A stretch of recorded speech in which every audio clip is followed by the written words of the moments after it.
नमस्कार, SPT news में आपका स्वागत है। पेश है 12 अगस्त बुधवार दोपहर 3:15 बजे राजस्थान के विभिन्न शहरों की 15 बड़ी खबरें। प्रधानमंत्री नरेंद्र मोदी ने सोशल मीडिया प्लेटफॉर्म पर बुधवार को सुभाषित शेयर किया। पीएम मोदी ने अंतर्राष्ट्रीय युवा दिवस के अवसर पर भारतीयों के युवाओं को देश की सबसे बड़ी शक्ति भी बताया।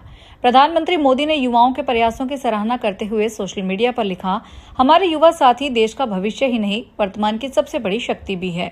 उन्होंने अपनी संवेदनशीलता, सेवा भाव और सामर्थ्य से दुनिया भर में अलग पहचान बनाई है। इसके साथ ही प्रधानमंत्री ने संस्कृत का एक श्लोक भी पोस्ट किया, जिसका अर्थ है, जो व्यक्ति अपनी दृष्टि, विचारों, वाणी और कर्मों के माध्यम से लोगों का हृदय जीत लेता है, वह उनके विश्वास, सम्मान और सद्भाव का पात्र बनता है। राजस्थान में खरीफ सीजन के दौरान किसानों को उर्वरकों की उपलब्धता लेकर परेशान होने की जरूरत नहीं है। राज्य सरकार और कृषि विभाग की ओर से खाद्य की दैनिक उपलब्धता और वितरण की लगातार निगरानी की जा रही है।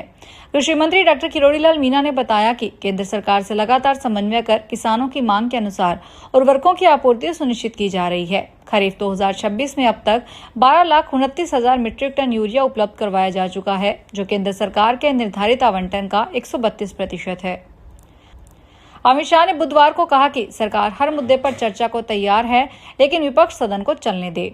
आज 3 बजे से चर्चा शुरू करें, मैं सदन में बैठूंगा, सबको सुनूंगा और कल 3 बजे सबको जवाब दूंगा। सदन के मानसून सत्र के 18वें दिन भी सत्ता पक्ष और विपक्ष का संसद परिसर में विरोध प्रदर्शन जारी है। बुधवार को दोनों सदनों में हंगामा हुआ, जिसके बाद लोकसभा और राज्यसभा की कार्यवाही 2 बजे तक स्थगित कर दी गई। रांची में छात्रों पर लाठीचार्ज को लेकर झारखंड भाजपा के सांसद राहुल गांधी से जवाब मांग रहे हैं। वहीं विपक्ष का राम मंदिर चढ़ावा चोरी और जंतर मंतर पर लाठीचार्ज के विरोध में प्रदर्शन जारी है। उदयपुर की झीलों, मंदिरों, हवेलियों और ऐतिहासिक विरासत ने विदेशी मीडिया इन्फ्लुएंसर्स और कंटेंट क्रिएटर्स को खूब प्रभावित किया है। 18 देशों से आए ये इन्फ्लुएंसर्स आज बुधवार को सिटी पैलेस और ओल्ड सिटी की गलियों में घूमे। इन्फ्लुएंसर्स सिटी पैलेस के शानदार आर्किटेक्चर को देखकर काफी प्रभावित हुए। शहर की विरासत को देखकर मेहमान बेहद उत्साहित नजर आए और उन्होंने जमकर फोटो वीडियो बनाए। उदयपुर की प्राकृतिक खूबसूरती से प्रभावित इन्फ्लुएंसर्स ने कहा कि वे अपने सोशल मीडिया प्लेटफॉर्म्स के जरिए इस शहर की खूबसूरती को पूरी दुनिया तक पहुंचाएंगे।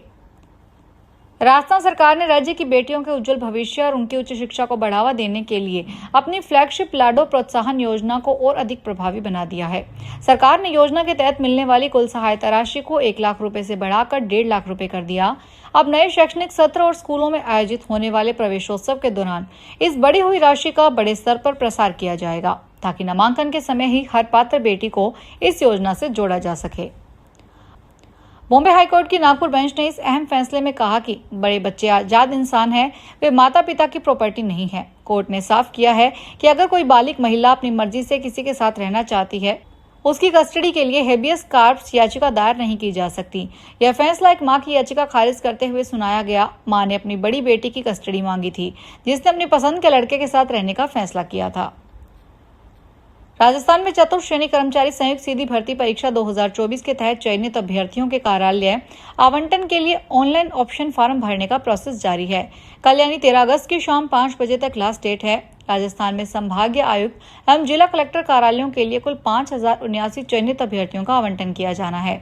एक बार मेरिट सबमिट हो जाने के बाद किसी भी प्रकार का बदलाव संभव नहीं हो सकेगा। अभ्यर्थियों को सुझाव दिया गया है कि विकल्प के पेज का प्रिंट निकाल लें एवं उसमें अपनी मेरिट निर्धारित करते हुए ऑनलाइन वरीयता भरें। ऑफलाइन मेरिट स्वीकार नहीं की जाएगी। नई दिल्ली के इंदिरा गांधी अंतर्राष्ट्रीय हवाई अड्डे पर तैनात केंद्रीय औद्योगिक सुरक्षा बल के कर्मियों ने बुधवार को विमान में चढ़ने से पहले की सुरक्षा जांच के दौरान एक यात्री के हैंड बैगेज के अंदर छिपाई गई एक खोपड़ी बरामद की है।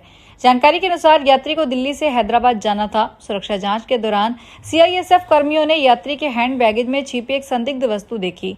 पूछताछ करने पर यात्रियों ने दावा किया है कि बरामद वस्तु एक बंदर की खोपड़ी थी।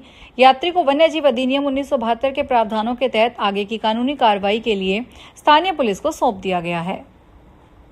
रेलवे ने अपने लाखों कर्मचारियों की पदोन्नति प्रक्रिया और आसान कर दी है। अब बिना 2 साल की नौकरी पूरे किए हुए भी प्रमोशन मिल सकेगा।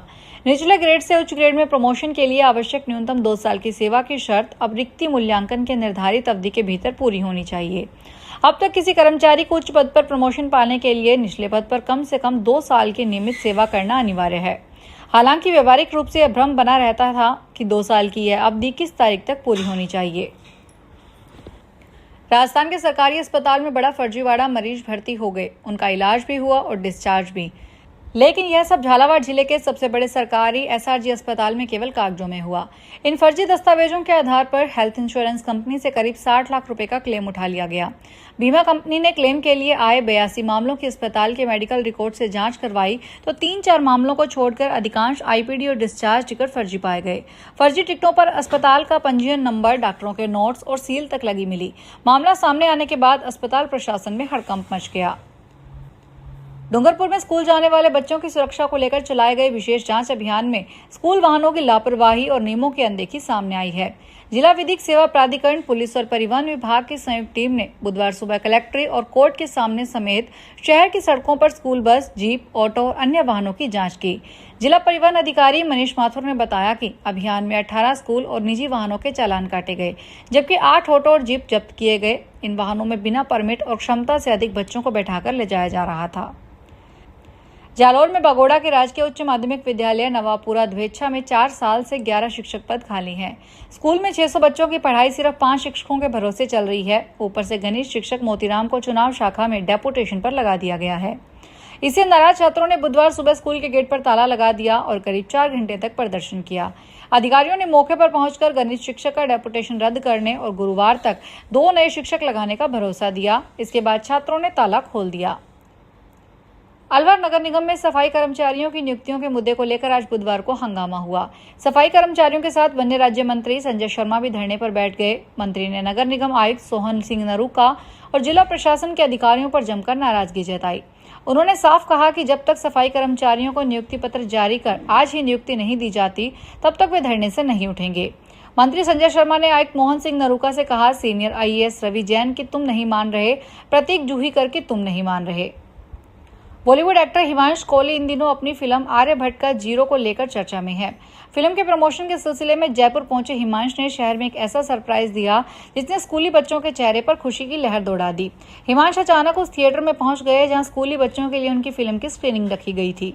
खास बात यह रही कि उन्होंने बच्चों को अपने आने की भनक तक नहीं लगने दी और उनके बीच बैठकर पूरी फिल्म का रिस्पॉन्स देखने लगे। कोटा में राजस्थान संपर्क पोर्टल पर दर्ज आमजन की शिकायतों के समाधान में ढिलाई बरतना अब अधिकारियों और कर्मचारियों को भारी पड़ सकता है। 200 पार पहुंचते ही नगर निगम आयुक्त ओपी मेहरा ने अधिकारियों को 2 से 3 दिन में समस्याओं के निपटारे के निर्देश दिए हैं। मेहरा ने कहा कि जन समस्याओं के निस्तारण में किसी भी तरह की लापरवाही बर्दाश्त नहीं की जाएगी। आयुक्त ओपी मेहरा ने एक विभाग की पेंडिंग फाइलों की स्थिति जानी। उन्होंने बताया कि पिछले 2-3 दिनों के दौरान संपर्क पोर्टल पर पेंडेंसी औसतन 100 से 120 प्रकरणों के आसपास बनी हुई है। फिलहाल इस बुलेटिन में इतना ही, फिर हाजिर होंगे बड़ी खबरों के साथ। अगर आप भी अपने आसपास की छोटी बड़ी और महत्वपूर्ण खबरों से अपडेट रहना चाहते हैं तो सब्सक्राइब कीजिए हमारे चैनल एसपीटी न्यूज को और प्रेस कीजिए बेल आइकन पर।